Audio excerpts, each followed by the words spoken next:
Hey guys, it's Liv here, bringing you guys another video on the channel. Today we're going to be talking about the recent suspect tests in Ubers and the conclusion that was reached being that Dynamax has been banned from Sword and Shield Ubers. So if you guys enjoy this type of discussion, of course, leave a like down below, comment, subscribe if you're new, and let's just get right into it. So for anyone who hasn't played Ubers, for the entirety of Ubers so far, Dynamax has been allowed, but only on certain Pokemon, such as the non-boxers basically. The way that it was decided basically was if the Pokemon was ever allowed in OU at one point, it was allowed to Dynamax. That's pretty much the TLDR. I'm not sure if I may very well be missing a Pokemon or two that could or couldn't Dynamax, but to my understanding, that was basically the rule of it. So stuff like Kieran Black, of course, was able to Dynamax. Metal was able to Dynamax. Even though those mons got banned to Ubers, they were still able to Dynamax. Then the Sword and Shield DLC 2 came out, and Dynamax was allowed in a full force. So everything was allowed to Dynamax, including stuff like Shadow Calyrex, the Veltal, Xerneas, etc., etc. So Dynamax ended up then getting suspect tested as a whole, rather than just the regular mechanic that it was beforehand, and it ended up getting voted as banned. So that's the history lesson for anyone. So Dynamax was allowed for a decent amount of Ubers. This wasn't just something that was changed because of the DLC or anything. This was just how it was. The only thing that changed was what could and couldn't Dynamax. So if we pull up Team Builder, of course, let me pull up my builder window real quick. As you can see, a lot of these teams actually do change pretty drastically. For example, this first team with Ice Calyrex. Ice Calyrex was a pretty good mon in Trick Room, at least under Dynamax. While obviously there are better things in the format, like of course Xerneas, for example, is a much better Dynamax mon.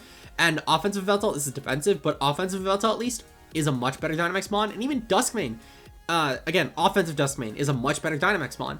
Ice Calyrex was still a mon that was, in my opinion, really only viable as a Dynamax user, because obviously under Trick Room it could take pretty much any hit. So that's obviously a mon that's going to tank a lot in usage, in my opinion. Other good Dynamax users include stuff like Father, of course. Father was a phenomenal Dynamax user, able to take literally any hit. The elephant in the room, the very, very, very obvious Shadow Rider Calyrex, phenomenal Dynamax mon. So there are a lot of mons that I don't think most of these will really take a hit, but really all the like semi-viable Ubers, stuff like Palkia, of course. There's stuff like, as I said, Ice Rider Calyrex. Those sort of mons are definitely going to take a massive hit because they were pretty much only viable to muscle pass checks through Dynamax. And that's not to say that they'll be completely unviable, but they're definitely going to take a hit in usage for sure if they were used at all. I know obviously Ice Rider was used because of new mon hype, and I was using Palkia at least on a rain team, but I was also using Palkia because of how good it was with Dynamax. So there are obviously going to be certain mons that are going to be hit pretty hard by this. However, I don't think that this necessarily changes a ton of what is and isn't viable. I think the things that were kind of viable are still going to be fringe viable, just maybe a little less if anything. But the top mons, stuff like Calyrex, Veltal, etc., they're still going to be top mons in the format. If anything, maybe this just made like Zacian Crowned, I guess, a more justifiable pick.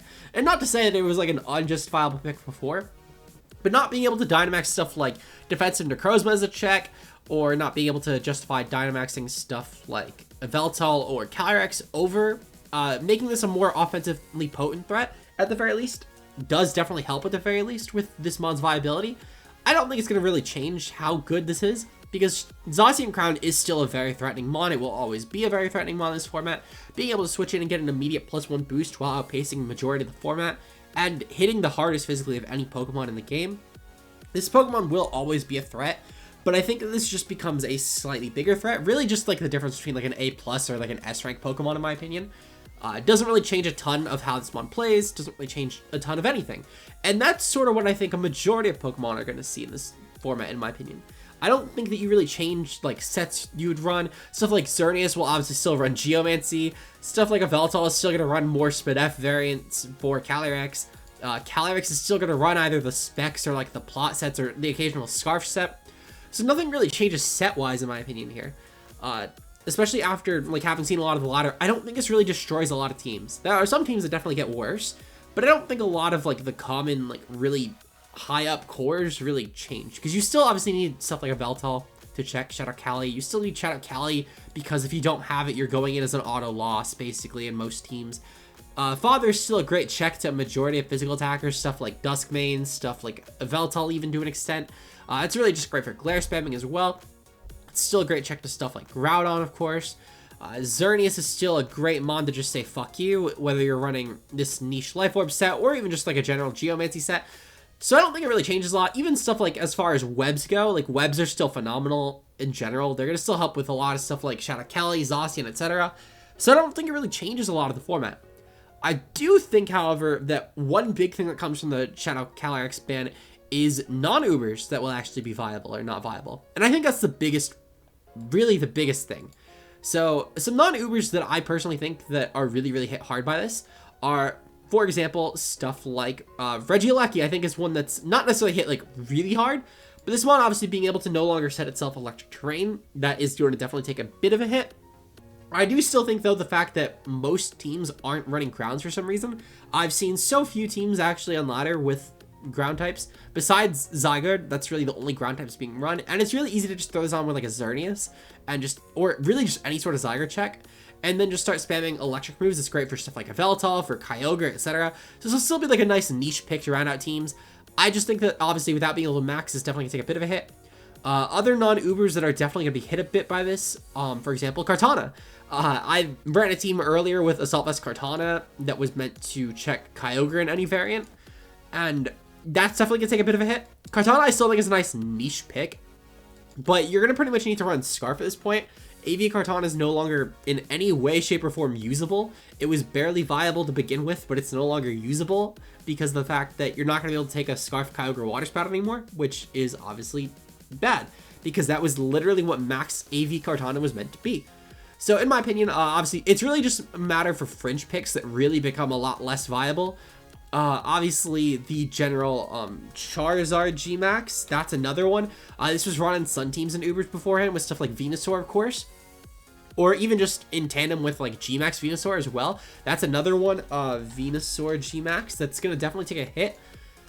These Pokemon I don't think were necessarily too viable in the second DLC, but at the very least they were pretty decent niche mons in the first DLC. I believe they were both around like the, if we could actually pull up the VR, and I believe they were both around like the B plus Charizard. And if we go down a bit more, I know that Venusaur was on here somewhere. Yeah, C plus Venusaur. So obviously Venusaur a bit less viable than Charizard, but Charizard having its solar power obviously in G-Max.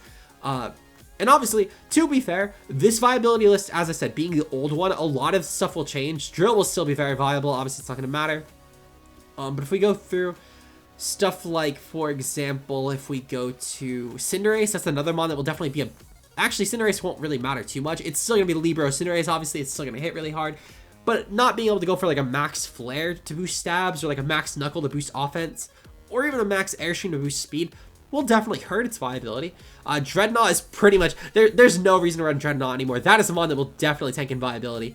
Dreadnought, if it wasn't somehow already unviable, it's unviable now. Obviously, Pelipper, that's not going to matter. Torkoal's not going to matter because they're invalidated now anyway by Groudon and Kyogre.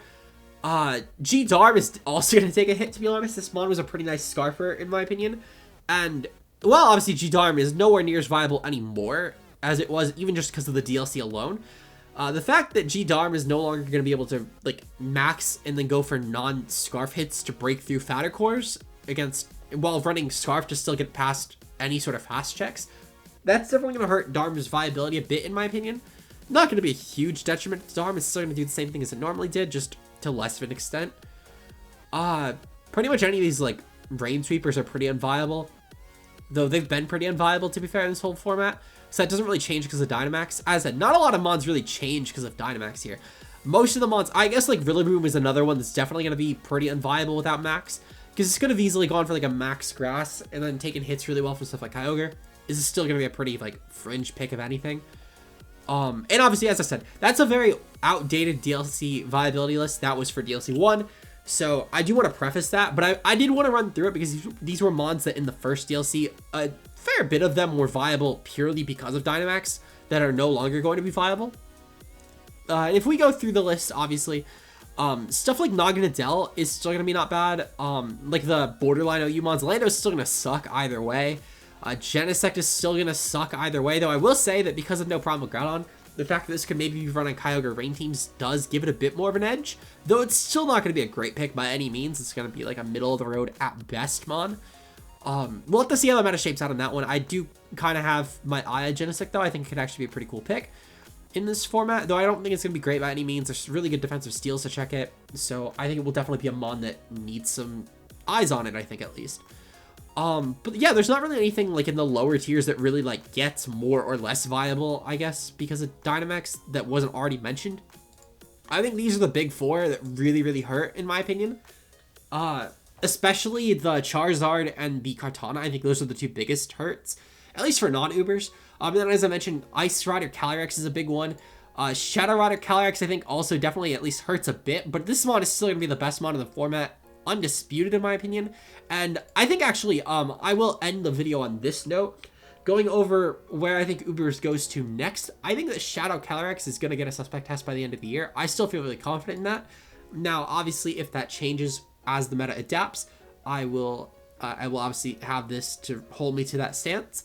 But I do still feel confident that at the current time, there's stuff obviously like Tapu Lele. It's a really good partner for this Pokemon to make it still really destructive. It doesn't even need Mind Storm to set terrain. It can just do it with partners.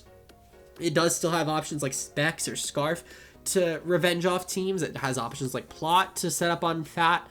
So it does still have a lot going for it. I think this Pokemon will still be the top Pokemon undisputed in the format, with the Yveltal still being second just because of this Pokemon. And even then, Yveltal will still be a good Pokemon. I just think that Yveltal will only be run... Well, actually, no. Yveltal will still be a very good Pokemon. I don't want to make it seem like Yveltal is only viable because it's Pokemon, because it's not. It's still a great check to a lot of the format. But Yveltal will pretty much be dedicated to checking this Pokemon for the foreseeable future because of just how threatening it is and how good of a check it is to Yveltal. I will say, I guess, one thing that Calyrex does hurt a bit by, and this definitely could play into a bit of a loss in viability, I guess, though it's still, again, top mon in my opinion. Not being able to go for stuff like Max Leaf Storm, for example, to hit stuff like T-Tar, that'll definitely hurt it a bit. Or also stuff like Max Butterfly or whatever the bug one is for Pollen Puff. That'll, again, hurt a bit because it does hurt a bit with stuff like T-Tar checking, of course. However, also Max Draining Kiss for Starfall, that'll hurt a bit with checking Yveltal. So this mon definitely does hurt a bit without losing Max. However, I do still think it'll be a top mon, in my opinion. At bare minimum, a top 3, if not top undisputed king. So we'll just have to see how the meta adapts. I do think that Ubers will definitely change a bit in how it's played, though I don't think what's viable will necessarily change. I think that the viable mons will still be pretty on top, and the unviable mons will still probably be pretty garbage. Just some of them, it's really just a few fringe picks, and the non-Ubers especially that get really hurt, that were given niche. I guess stuff like Gyarados, I think I saw Gyarados in the viability rankings somewhere on here, if I'm not mistaken. Yeah, Gyarados A-, for example. That's a mon that will definitely hurt, actually, without Max. Gyarados is pretty much only viable because of Max, being able to go for Max Airstream and obviously set its own weather. So that's a mon that will actually definitely hurt a lot because of Max.